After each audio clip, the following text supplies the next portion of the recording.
Hi, and welcome to Esther's Gardening Adventures. I'm Esther, and in this episode, I'm going to talk about using the winter sowing process to grow flowers. I'm going to talk about what differences there might be between the regular winter sowing process, as well as I'm going to go through about a half dozen different flowers that I used winter sowing for or considered using last year, and why I did or didn't, and whether I would recommend doing the same thing for you. So, I will say before we get going that this is one in a series of videos I'm doing on Winter Sowing 101, where I break down everything you need to know about the winter sowing process.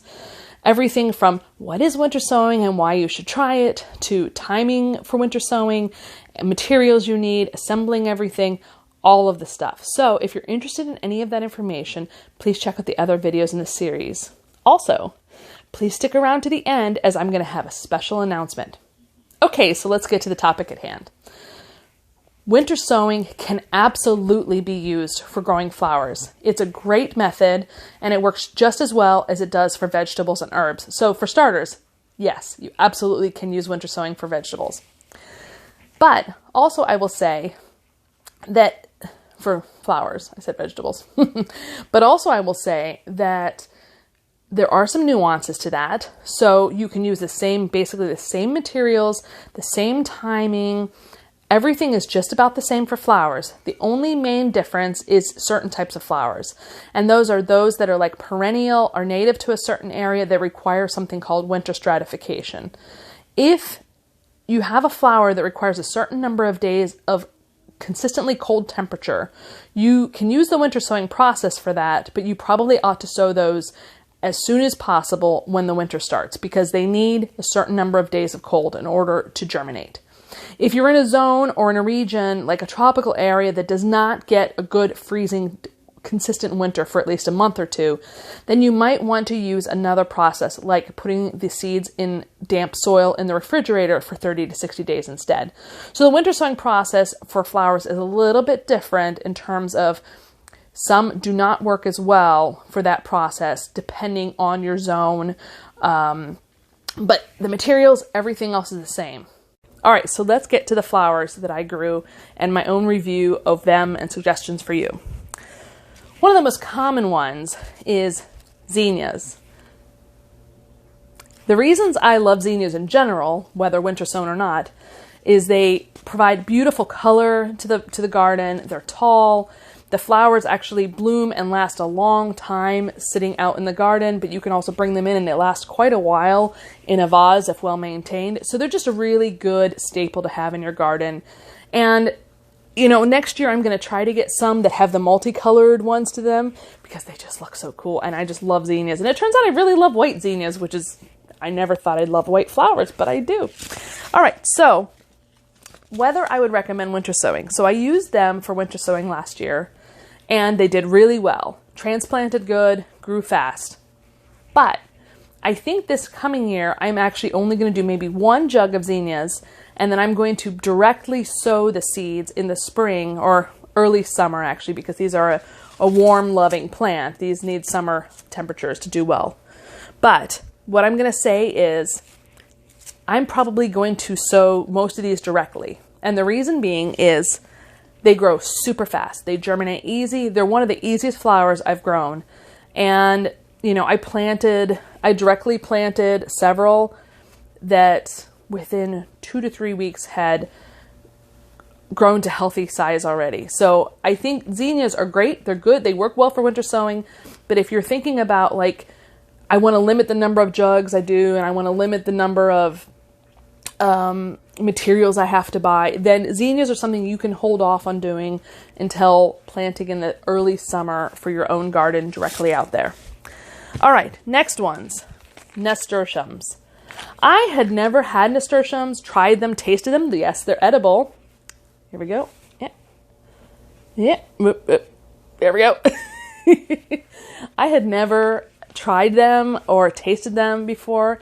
I planted them in I did the winter sowing process for these. I think I grew 4 or 5, and I planted them in the early spring, in my square foot garden in the backyard, which has most shade. It's part shade, maybe 4 to 6 hours of sun. More 2 to 4 hours of sun.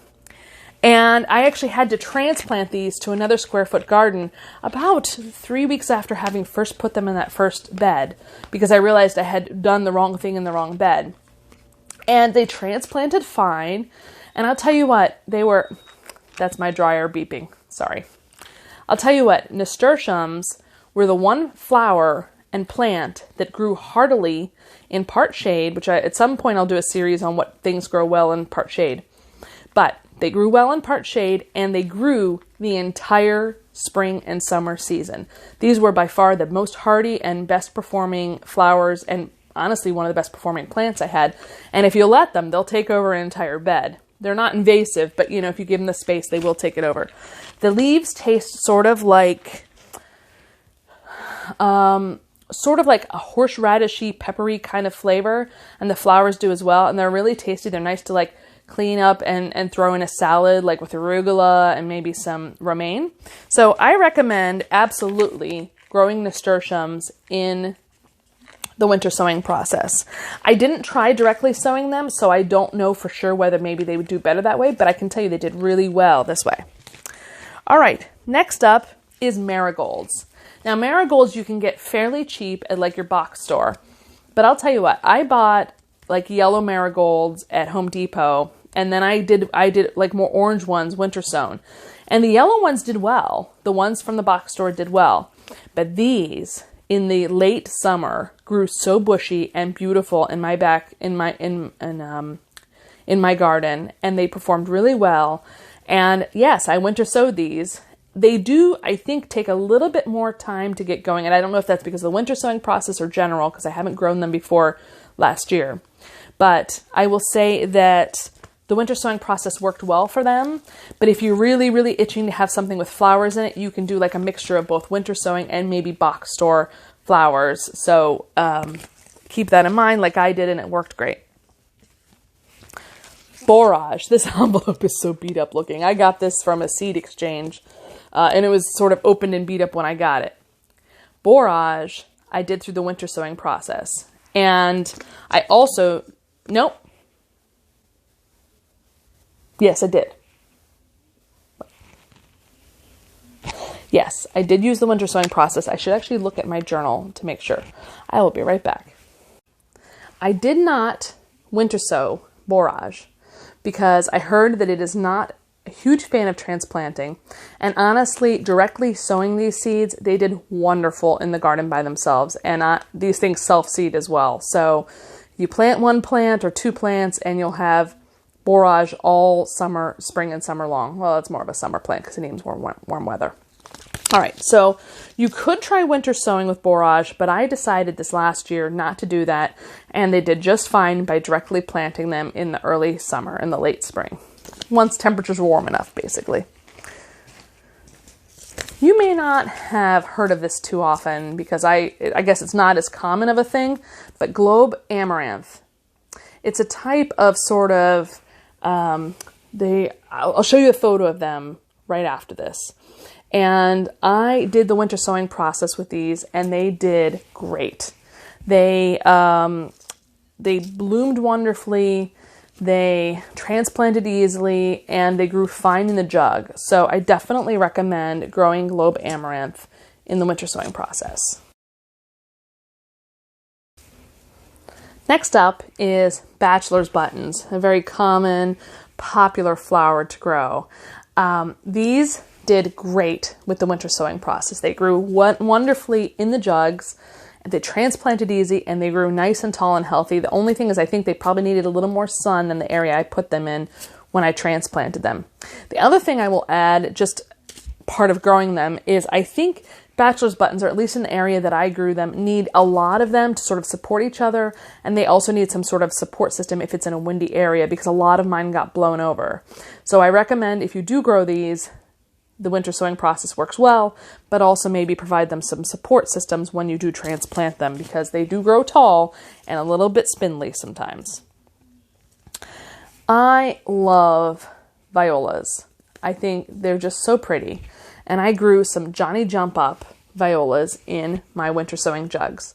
They did well. They did really well, but I will say they took a little bit longer to sprout than most of the other flowers I grew. And also, when I transplanted them, I wasn't super careful about them competing with some other flowers, so not all of them survived really well, but they did succeed. I don't know whether it would make more sense to possibly sow them directly next year, and I'm probably not going to grow any more because they're pretty well established in the area that I put them, but they can be grown through the winter sowing process, so don't discount them.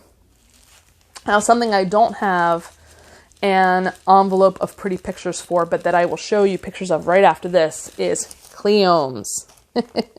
There's the seeds. And I have a whole little packet of seeds that I harvested. Come on, focus on the seeds. Well, it doesn't want to cooperate, but you get the idea. Pack of seeds. There we go. I got these from a seed exchange that I went to last year before the pandemic broke out or was big. So for the LiQWYDs, they grew wonderfully well in the winter sowing process. They were some of the healthiest flowers and plants I had, and I highly recommend them. LiQWYDs look kind of like firework explosions, alien style, and they're just beautiful. All right, so let me show you a picture of the LiQWYDs that I grew, just so you get an idea. I think this might be a nighttime shot I'm about to show you, but let's look at it.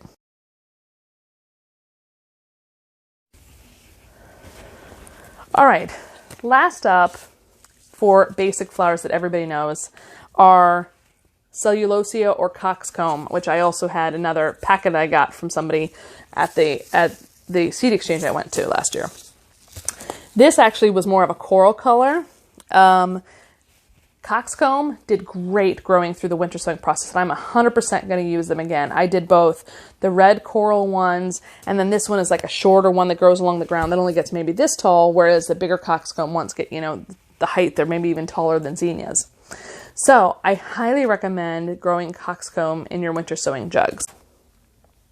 All right, so I hope that is helpful to you, that give you an idea of some of the flowers I've had success with. If you enjoyed this video, please hit the like button. If you have any thoughts on flowers that you want to try or ones you've had success with that I didn't mention for the winter sowing process, I'd love to hear it because I'm always open and interested in trying out more flowers and more varieties. And if you aren't already a subscriber, please consider doing so because I'm going to continue to provide this kind of content and I want to make sure you don't miss out. And if you do subscribe, make sure to hit that bell, or if you already are a subscriber, make sure that you have the bell alert set on so you get notifications when I post a new video. And otherwise, wait, before I go, I want to give a quick shout out of thank you to all of my subscribers. Last night, I hit 200 subscribers, and my goal at the end of the year had been 100, and I'm so excited. My goal was never ever to have a huge channel with like thousands of viewers. I figured my family and a couple friends would follow, and to have 200 people who have subscribed to me who are interested in the content makes me feel like I'm providing some value to the community and to you, and it just really, really is a nice confidence boost and exciting to hear. And I'm so glad to have the support of all of you and the comments from all of you. And I just want to thank you. All right. So now I will let you go and I will see you next time.